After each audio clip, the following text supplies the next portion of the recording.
De mest basale i knipling, nu skal vi lige have det til med den sådan der. Det mest basale i knipling, det er 4 pinde. Eller 2 par. Når du finder opskrift, så vil der altid stå 6 par, 7 par, 18 par. Det er antal af 2 pinde, der hænger sammen. Det er et par. Husk det. Der står ikke, du skal bruge 7 pinde, men 7 par. 14 pinde er 7 par. I kan se, at jeg har sat nogle numre hernede. 1, 2, 3 og 4. Det er positionen på pinden. Ikke noget at gøre med pinden, fordi at pinden skifter position hele tiden. Når man starter med at kniple, har du jo 4 pinde. Du arbejder primært altid kun med 4 pinde ad gangen. Så trækker du ind, og du trækker ud. Og så du gør den her, så trækker du den her ud, så trækker du den næste par ind. Sådan er det. Jeg har sat pinden op på en note heroppe. Ja. Sådan. Det første slag er det, der hedder et halvt slag. Det er, hvor du tæller til 2. Du skal kun kunne gøre enkelte ting. Du skal have ekstreme tålmodigheder. Ekstreme tålmodigheder. Og du skal kunne tælle til 4. Mere behøver du ikke for at kunne kniple. Nu skal jeg vise jer. Normalt, hvis man tager efter gamle opskrifter, så vil der stå, at pin 2 skal over pin 3. Og pin 2 og pin 4 over pin 1 og pin 3. Altså sådan der. Det ser nemt egen ud, men det er forvirrende. Så i stedet, så skal du kunne 2 bevægelser. I stedet for at det er 1, 2, 3, 4, så er det en anden en. Du skal kunne 2 bevægelser. Kryds og sno. Mere gør du ikke. Så siger 1, 2. Prøver igen. Altså 1 og 2. Og gør det omvendt igen. Så vil det sådan op. Der. 1 og 2. Godt. Når du tæller til 2, siger du 1, 2. Det er et halvt slag. Der er tit, hvor der står, at du skal gøre det med halvslag. Så er det halvt slag. Det er 1, 2. Der tæller du. 2 er et halvt slag. Prøv igen. Et halvt slag er 1, 2. Så er de byttet plads. De er byttet par nu. Nu er de flyttet makker. En ladret slag tæller du til 3. Der laver du selvfølgelig 1, 2. Den flytter lige en ekstra gang. 3. Sådan der. Så de byttet plads. Det hedder et ladret slag. Prøver igen. Du tæller til 2 først. 1, 2. Og så 3. Sådan der.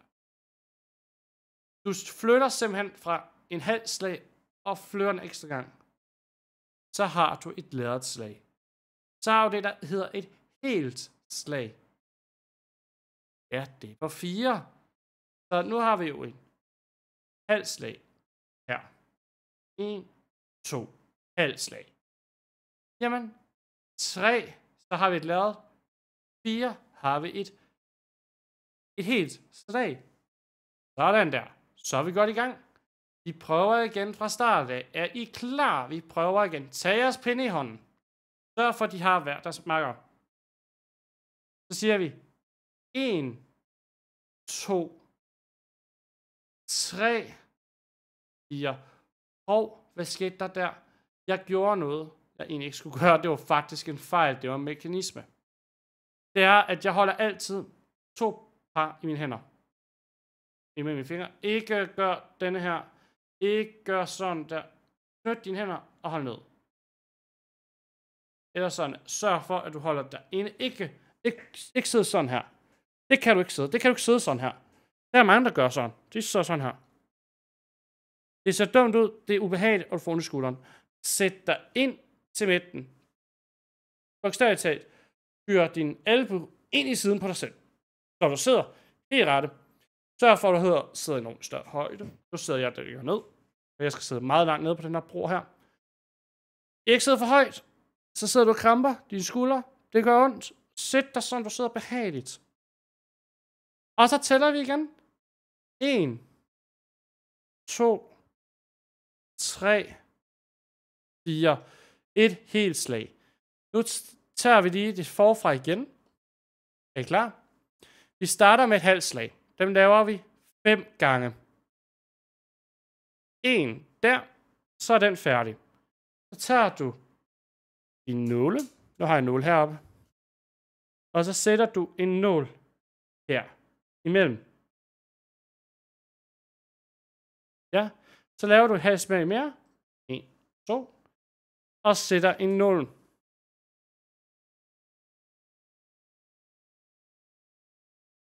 Sådan der. Så gør du igen. Det var 3. En nål. Og igen. 4. En nål. 5. Og sætter du en nål igen.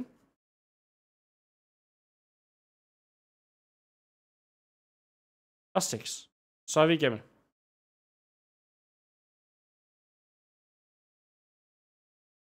Sådan der. Nu presser de her op og ned, så I bedre kan se mønstret. Bruger vi ned af. Ups.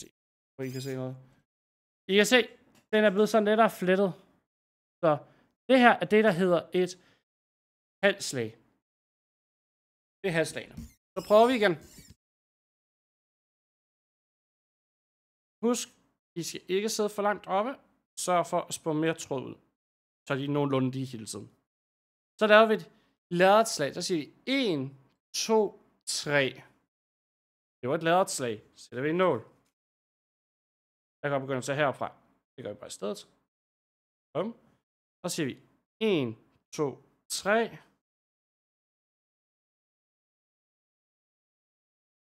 Og en nål. Og igen. 1, 2, 3. Og en nål. Og igen. 1, 2, 3. Super. Nu tror jeg, I har fanget den. Du tæller til 3 for at lave et lærret slag. Et helslag. Der kan vi godt sætte noget i, og det tror jeg også, vi gør, fordi at det er også nemt nok at gøre. Sådan der. Så siger vi 1, 2, 3, 4. Og sætter en nål.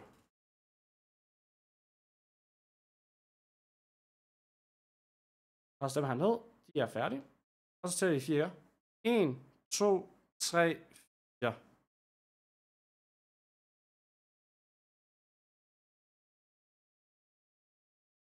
Og nu. Og 4 igen.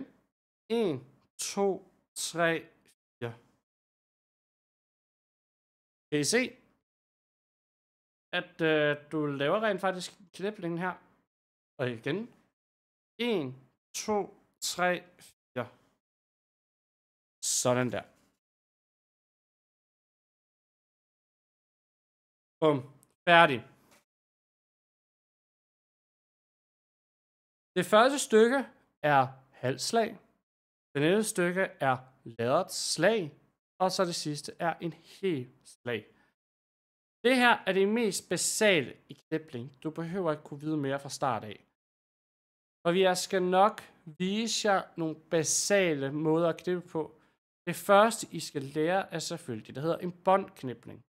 Båndknipling, det er, hvor du knipler fra den her side herover. Bum, du knipper herover fra. Og så knipper du herover bagefter. Bum, så du kører simpelthen i zigzag.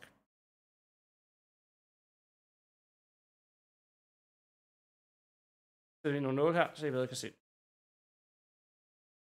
Jeg ved godt, det ser lidt rødt ud nu, men det er lidt hurtigt i at fortælle jer det. Sådan der.